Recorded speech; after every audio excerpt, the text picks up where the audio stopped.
Hey guys, welcome back. Today is definitely gonna be an adventure because I'm gonna go a little bit outside of my box today. I have a few ideas rolling around in my head. I'm not sure exactly where it's gonna take me, so we're kind of in this together. So if you'd like to see how I go from this to this, then keep on watching. So foundation is done, I've got my brows sketched out, and I set my under eyes with some powder. Today I'm gonna use a self-made palette, which, surprise, surprise, looks very similar to my favorite pre-made palette. If you look at those side by side, I feel like there's a lot of similarities there. So I'm gonna start here with the transition shade. Until yesterday, I had actually never done a cut crease before on myself or on anybody else. And it really, it definitely opened my eyes up a little bit more, having that lightness there on the lid. It looked good close up and it looked good far away. I think a lot of times my eye looks that I create on myself that, that looks good in pictures and looks good up close, but a lot of times people will tell me, oh wow, your makeup looks really good. I didn't notice earlier. Like, they knew I had makeup on, but they didn't really see any of the details or anything until you're really up on it. I'm gonna go in with this color here, which might possibly be Swiss Chocolate from MAC. I knew I wanted to do a cut crease. I just knew I wanted to kind of do it a little bit more intense than yesterday. And I also knew that I had that NYX liquid liner that I wanted to try. But what I wanted to do was revisit the Urban Decay Naked palettes, because that was actually suggested to me that I go back and create some eye looks with the Naked palettes, because I have the first three. I have 1, 2, and 3. And honestly, as far as all the Naked palettes are concerned, my favorite one is the third one. I just think for as pink toned as my skin is, that, although I have self-tanner on, so I probably look kind of orange, but Naked 3 just looks the most like neutral on me, where 1 and 2, I like the colors when I'm looking at them in the pan, but on my face, I feel like they just end up kind of looking a little bit dirty. Also, another thing that I was gonna do, I kind of wanted to go in and do blue, which I think I'm gonna do that on another video. I think I am gonna do like a blue eye look, because I never ever do blue either.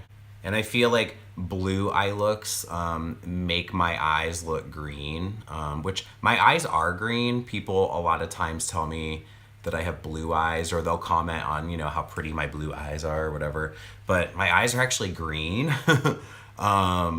I can see blue from time to time, and I understand where people get that, but I would definitely say that I have green eyes. It's weird, like this palette that I'm working out of today, things have gotten, like shadows have kind of gotten shuffled around just a little bit, because I got rid of some shadows. I recently picked up a few more shadows, and I had like face products in there, and I had like all kinds of stuff in there. But and again, taking things out and rearranging things.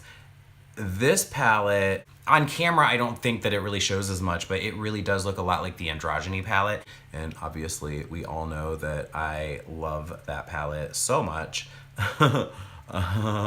I do. I think it's so good. And I cannot wait to see what Jeffree Star's next eyeshadow palette's going to be. I just can't even wait to see what the colors are going to be like. So now I'm going to take I'm Into It by MAC. I actually just got this shadow a few days ago. And honestly, I hadn't bought a MAC eyeshadow in probably a couple of years, because for the most part, like I think I pretty much own like every color of MAC eyeshadow. So the ones that are kind of like their permanent collection. So when I looked at this color and was like, oh my God, I don't have that shadow. I'm like, I need that. And it goes on very pigmented. And even if you do get an area that, gets a little bit of patchiness, you can go in there and just build it up and completely make it solid. Blend and blend and blend and blend and soften out those edges. I'm pretty sure that I've said this before in my videos, and I'll say it again. Putting on any kind of makeup under these kind of bright lights that I'm using to film, it just kind of, I feel like it always makes everything look a little unblended. In real life, it never looks like that. I do want to go in with Embark from MAC. I figure the deeper I go in the crease, the more the lid will pop. So then I'm gonna go in and cut my crease with my MAC Pro Longwear Concealer. And since I'm doing a wing liner today as well, I feel like I wanna go extremely high with where I put the crease, because I feel like if I'm too conservative about where I put my cut crease, then you're gonna lose a lot of that once a wing gets on, so we'll see. You know, in the 24 years that I've been wearing makeup, I can't believe that it took me until now to decide to do a cut crease. I mean, it's not my typical style of makeup, but it actually makes perfect sense. You make a bigger lid, and then you can see your eyeshadow when you're looking straight ahead, not just when you're looking down. The Botox definitely helps, but this could enhance things even more. From the more shimmery side of this self-made palette, the concealer stayed nice and tacky and made a perfect base for that eyeshadow. I didn't even use a setting spray. It just went on completely foiled like that. I follow a lot of makeup accounts on Instagram, and I'm constantly inspired by some of the really cool looks that people are doing. Instagram and social media, and I mean just the internet as a whole, I think it's great for, it's great for finding inspiration. And again, especially when you find yourself doing the same thing day after day after day after day, it's nice to just kind of switch it up and do something that you normally wouldn't do. And I'd like to keep pushing myself to step outside the box. I don't think that I had ever even done a wing liner until a few months ago. My first one kind of sucked, and then my second one kind of sucked, and practice is perfect. And even if it never gets perfect, it's still practice, you know what I mean? Let's do it. So now I'm gonna go in with this color right here. I just picked this one up a few days ago, and as it turns out, it was completely different than anything else that I had. I like having a million different colors on my eyes. I don't care. I can't just do the most basic, simple kind of things. I have to do more. Oh, my mocha on that 221. And this one just really bridged the gap between the matte and the shimmer. Okay, so now we're gonna wing it out. So let's talk about this for a second. Take Amy Winehouse. She was known for her giant wing liner, kind of ridiculously huge wings. And do you suppose that maybe she was always trying to do a good job, but it just kind of got out of hand every time? Because I know that every single time I attempt a wing liner, I have every intention on it being reasonably sized, but before you know it, these things are so freaking big that they look like my eyes are about to take flight. I'm going to use the Studio Chromographic pencil in NC15 NW20. This is a great nude pencil for the waterline. I'm going to kind of open up my eye a little bit more on this inner corner here, since we kind of closed it off so much with this dark wing. I'm not a huge fan of nude liner on myself, but in this look, I just kind of felt it necessary.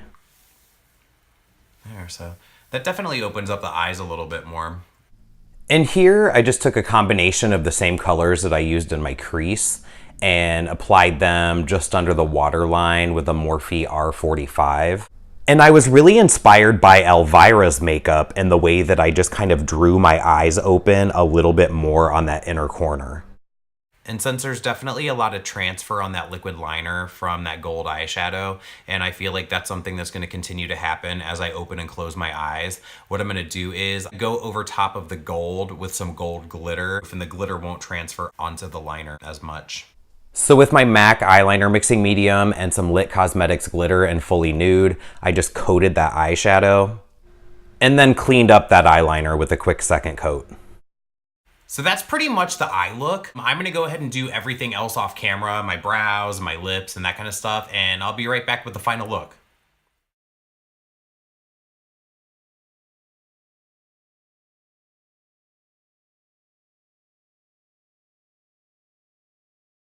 So now that I look like the love child of Nomi Malone and Trixie Mattel, I'm gonna go ahead and call that the final look.